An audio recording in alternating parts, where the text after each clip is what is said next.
Hey, Hello. hello. How are you today? Pretty good. How about you? Good. Yeah, Ah, same as always. Busy, busy. busy, busy. Oh, wow. How was your weekend? Uh, Yesterday I ran for full marathon. Oh, wait, a Yeah, full marathon? full marathon, 26 Oh, mile. okay. Wow. Good for you. My hobby is running and exercise. Okay. Yeah. I used to do marathons with my dad when I was younger, but not anymore. Uh, Wow.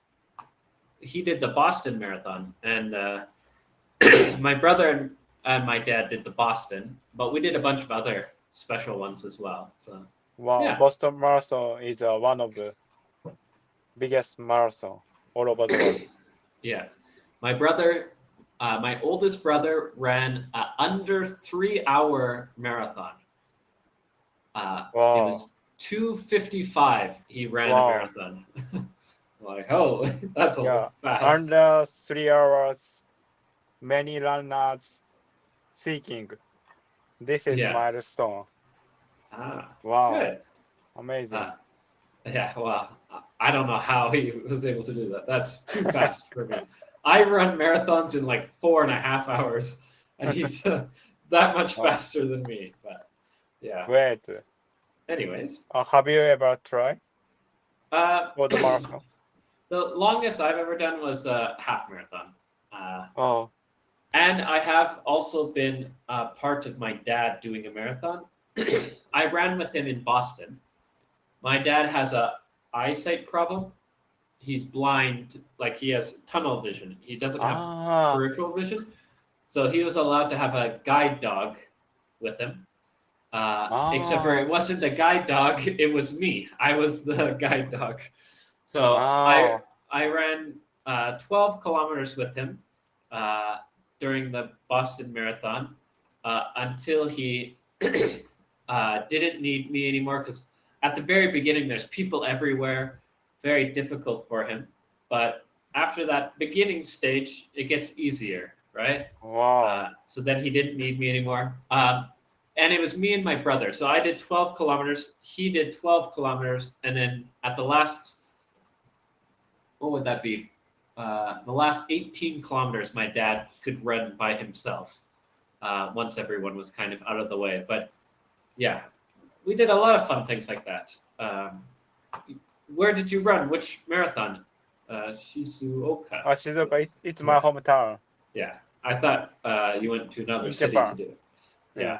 in Uh, Japan. okay, nice. Uh, Uh, and how many marathons do you do per year? one, Just one. once I Oh, focus on this race for half months. Mm, okay, yeah, nice. yeah. Uh, and what was your time this time? Or under 4 hours, 3 hours, 55, yeah, 55 minutes. So Wow. last 10 kilometer, I can't run. I just walk. So step by step, little by little. Yeah. No shame in that. That's still amazing. Under 4, I think, is amazing. 4 is Oh, like the starting goal, I think, for a oh, lot of people. So you yeah. did really well. Thank you Okay, so much. nice. And Mm, again, better than me. The fastest I did was 1 hour, 55 minutes for half a marathon. So if I wow. did a full marathon, I would be way over 4 hours because I wouldn't run that fast. Uh, Wow. but anyways, Troy, have you ever enjoyed any sports? in Canada, we recommend sports for people all the time. So I've played almost every sport. I've played basketball, volleyball, Oh, hockey, oh, uh, everything I've basically wow. played. Uh, but yeah, lots of Nice. stuff. What about you? What's Did you play a lot of sports growing up? I enjoyed playing baseball uh, in high school. Just Uh, baseball? Baseball, yeah, baseball and swimming. Recently, so I started working out, Mhm. uh, fitness. Okay, good Yeah, for you. thank you. Do you have more questions for today, or what would you like to talk about today? Uh, Last lesson, I'll share the screen. Thank you for sharing. So your last lesson. Troy, thank you for our last lesson. The story of how you became a chef was really unique and s- stood out to me. Stood out to me. I found Mhm. it fantastic. That's so feeling like Canadian cuisine wasn't quite to your style was what inspired you to pursue cooking. Is this correct? Um, uh, kind of. Kind of. Remember that I liked. I started with Canadian food, Uh, but Canadian food isn't really part of my specialty. a part of my specialty. My Yeah, specialty is more of Japanese and Japanese. baking. Baking. Uh, and baking is generally French, German, or Italian. Hmm. So those were the big ones for me, at least. But Okay. Thank you. Uh, Last time you mentioned your experience working in different restaurants before becoming a pâtissier chef yep, and pastry chef. uh, Pastry chef. uh, PC chef, PC chef, and moving Vietnam. You tried to organize the timeline based on what you said. Could you film if this is correct? Uh, Uh, first, first, so you worked in a Japanese restaurant, then in a Italian restaurant for a year making pizza. After that, you worked in a French restaurant. Later, you focused on pastry.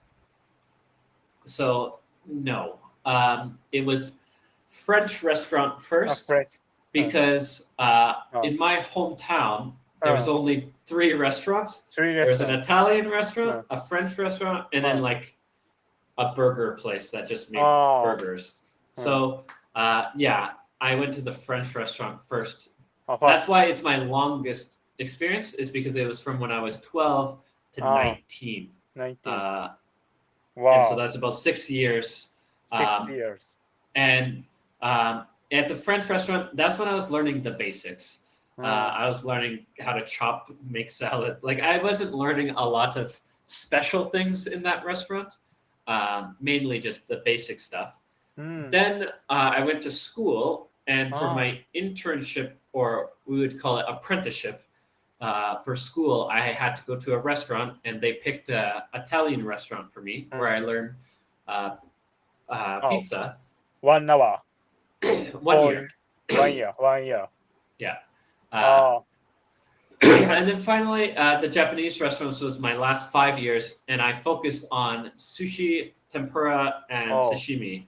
wow. Um, now, for baking, I never learned baking from anything except for a little bit in my school, and mainly just learning by myself with grandma and trying new things I found online. So, yeah, I didn't really learn uh, baking from other people. But Thank you for sharing. Wow. So, where did you work in Italian restaurant? uh, this was in northern. So this would have been in. It's called Muskoka. It's about 3 or 4. No, it's about 4 hours north of Toronto. Oh, Uh, it was a famous golf course for rich people, uh, and oh, so yeah, I had to uh, mainly there was big events and stuff. oh, And so I had to do a bunch of big events. So it wasn't just pizza, I should say, because I also did a lot of like roasts, like big pieces of meat. And then, you know, when you go to a fancy restaurant and you have the guy in front of you that cuts, so you're like, oh, I'd like this much meat. And I'd be like, yep, no problem. So I'd be out in front talking to the customers, cutting the meat or serving them, not just cooking. So, yeah, that was a unique experience. Wow, But yeah. unique experience. Wow. Mhm. Oh, when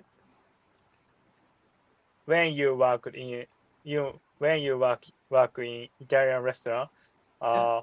what language did you speak? English. Uh, English. Oh, remember, this is still Canada, hmm, and even though there are Italians there, hmm. Italians have been in Canada for so long now that no one really speaks their mother language anymore. Oh, Uh, like the only place are new people that speak hmm, their mother language because they're like first or second generation, right? Where with hmm. Italians, they're like sixth generation in Canada now, so Ah, they wouldn't really speak a different language anymore. hmm. But yeah. Thank you for sharing. So, I want to know your family roots. So, Troy, you said last lesson. So, your parents, your dad worked related to global government He had a government job, yes. government job, and your mom is a nurse. So, what's your root? Your ancestor roots? So for my mom, her family has been in Canada for hundreds of years. So Hmm, that would mean she's English hmm. because they were the ones who came first. Wow. When they go back in time, they can't actually connect themselves back to England, but they can go back 4 generations. My mom, grandma, great grandma, and great great grandma, Oh, um, which tells me they've been in Canada for at least since the 1850s. Uh, 1815s. Oh, at the earliest is when they were in Canada, and it's most likely they were in Canada before then. We before just that. don't have records of it. We don't have any paperwork to tie Paperwork. them back, which tells me that Ah, they were probably farmers in Canada for a very long time, so they wouldn't have paperwork. hmm. Um, and then my dad is a first generation from Scotland. Uh, Oh, my granddad and grandma came from Scotland after World War II. My uncles were born in my uncles were born in Scotland. My dad hmm, was the first to be hmm, born in Canada, so he hmm. would be first generation, but he's kind of second generation. Oh, Kind of. He's like a mixture of the two, kind of. hmm. Where my uncles remember Scotland growing up and stuff like that. Uh, but Oh, yeah. okay. Thank you. Uh, why your ancestor uh stay there? It's related to mining job, getting mining job related to. So in my hometown, Hmm. my parents are the first to move there. No Hmm. one lived in my hometown from my uh, family. Ah, So my granddad and grandma, when they came from Scotland, they hmm. saw a sign in Scotland that said, Canada needs you. We need jobs. And so they're like, after the war, with everything not going so well economy wise, they went to Canada to get a job. Hmm. And they stayed in Fergus, which is about an hour away from Toronto, no, probably 2 hours from Toronto. Small city, small town, 20,000 people. Uh, Uh, Mainly Scottish people there. A lot of Scottish hmm. people stayed together. And Ah, my grandma and grandpa from my mom's side, hmm. they lived in the south, 1 hour north of London, Ontario. So Toronto, London, Ontario. My grandma was here. Hmm. So it's 1 hour north of London, 2 hours west of Uh, Toronto. hmm. And they were farmers forever. Um, but for my hometown, we're 2,000 kilometers north. 2000, so far. So 22-hour drive, very far away. And my parents moved there because, one, my dad was a forester or Ministry of Natural Resources. He needed to protect natural resources. Natural resources. So that would be a mining town or a logging town or something like that. And my mom was a nurse, and in Canada, you can get higher pay if you go into the countryside. So it was a win-win for them, where the cost of living was cheaper, their salary was higher, and because of that, they were one of the few families that didn't work in the gold mine that could have 4 children. Because the gold mine pays a lot, so their families were easy. But with people who didn't work in the gold mine, it was very expensive. But for my parents, they were able to handle it pretty well. But yeah. Wow. Thank you for sharing. Wow. No problem. It's a big journey for your parents and your ancestor. Oh, yeah. Wow. Lots they had to do, but anyways. Okay. Thank you sharing. Thank you for sharing. So finally, so you worked in a Japanese restaurant for 5 years. Where did you work?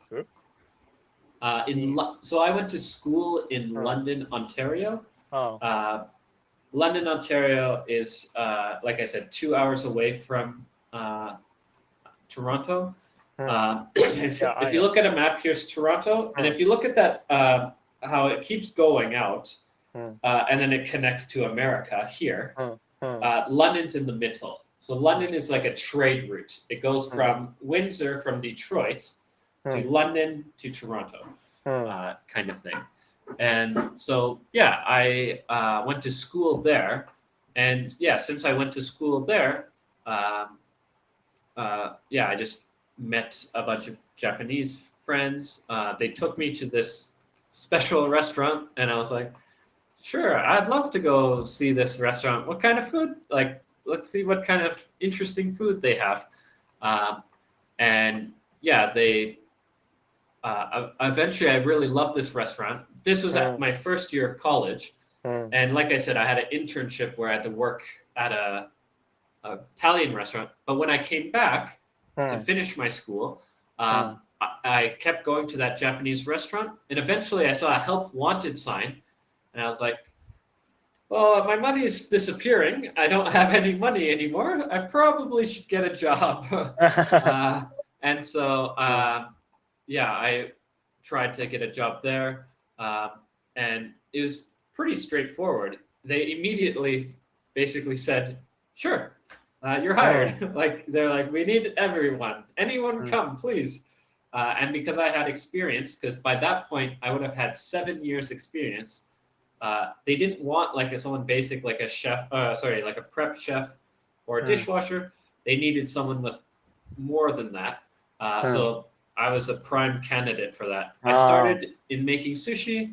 Eventually, I moved over to the deep fryer, making tempura and agadashi tofu or grilled fish and stuff. Because I was on grill and deep fryer, which was also shared with the flat top and grill. So the person beside me did teriyaki beef, teriyaki chicken, and they also help with grilled stuff. So if I was too busy deep frying, they would grill the fish and stuff. And if they were too busy making teriyaki or whatever, I would help them. So like we worked together a lot. But yeah. Wow.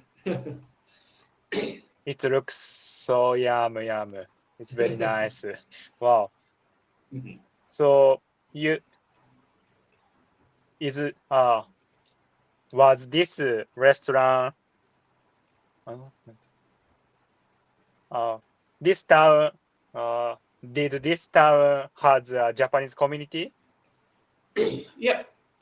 London's a big enough city that they had their own community already established.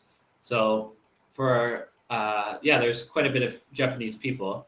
Now that doesn't mean that was our clientele necessarily. Our clientele was generally students from Asia. So a lot of Chinese students, a lot of Korean students, a lot of Japanese students as well.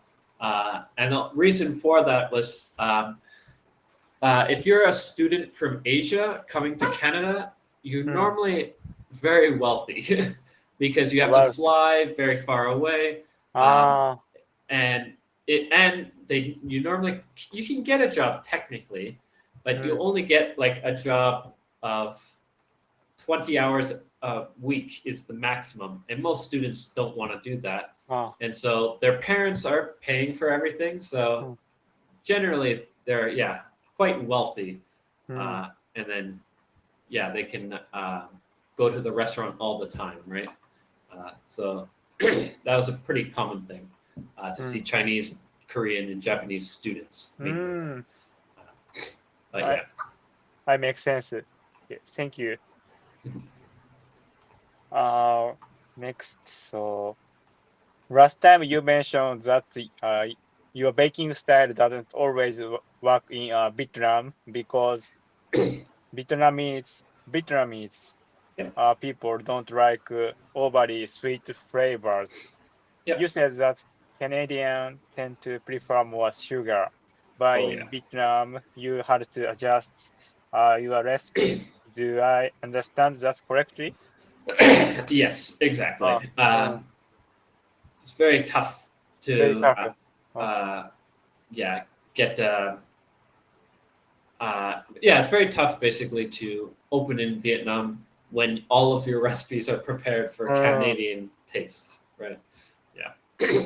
How exactly did you modify your recipe? So there's two kind of methods that I use. First method is just to change completely.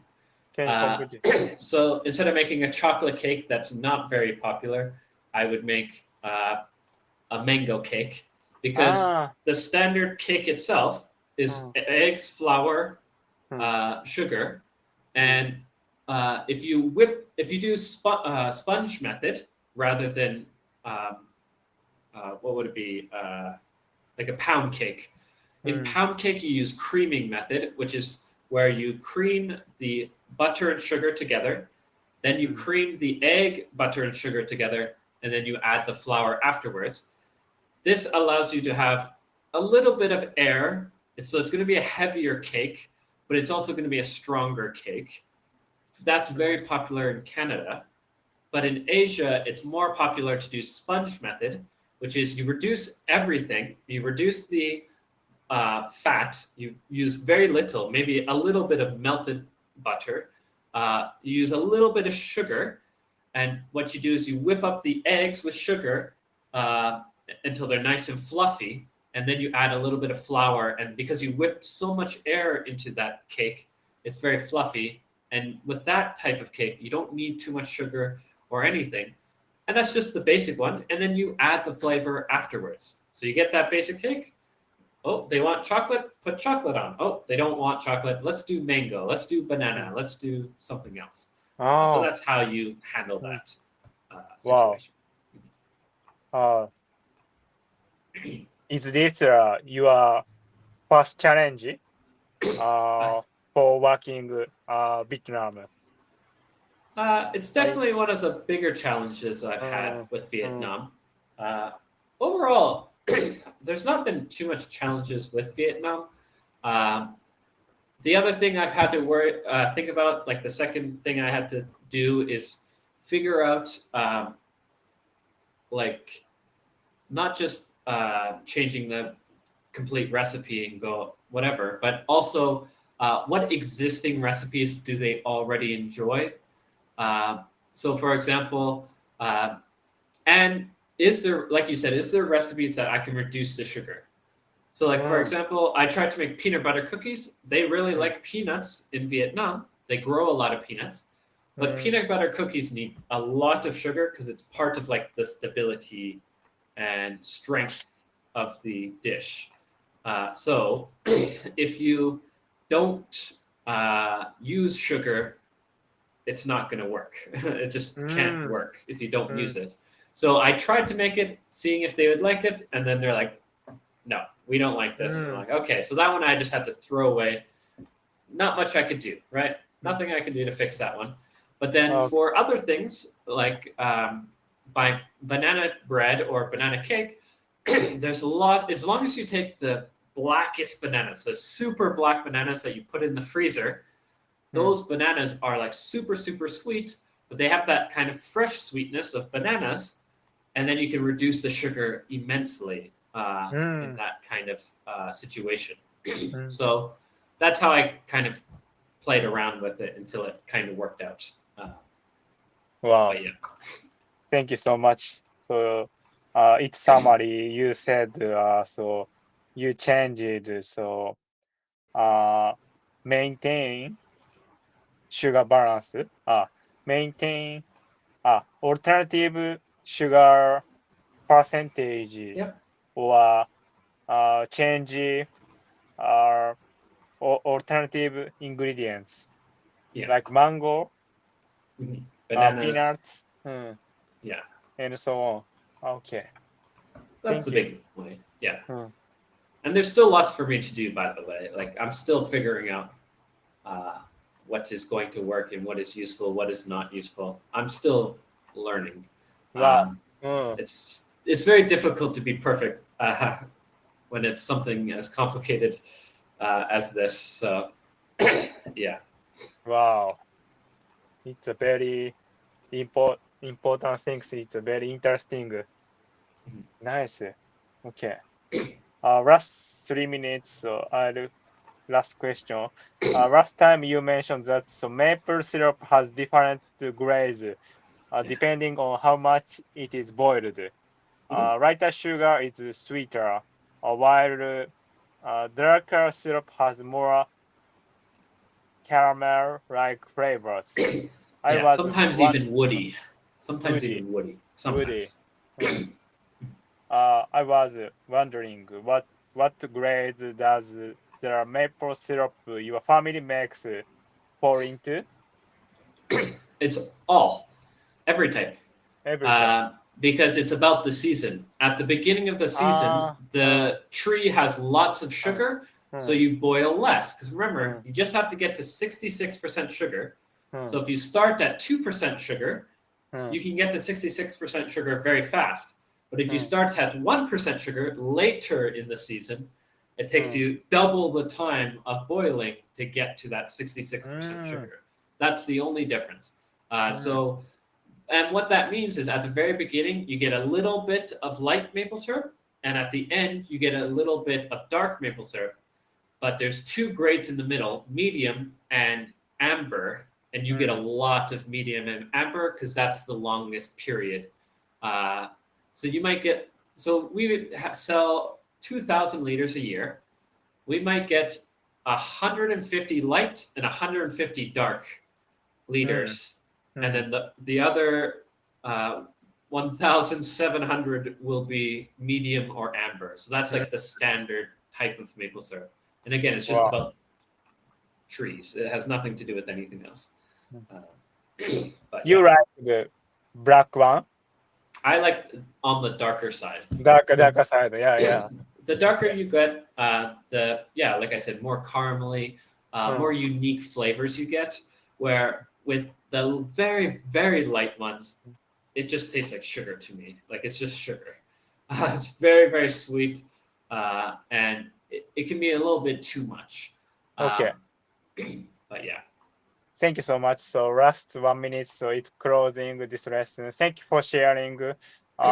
We talk about so last lesson reviewing and your family route. Yes. It's a very big journey for your ancestor. Specifically, my granddad, my dad's side of the family, very crazy. With my mom's side, they've been settled down for a while, so they've been more relaxed. But yeah. Okay, thank you. I will take a reservation. Some thing, 2 or 3 lessons. I can wait next lesson. Okay, perfect. Well, yeah, I look forward to seeing you soon. Okay. Okay. Have a great day. You too. Bye.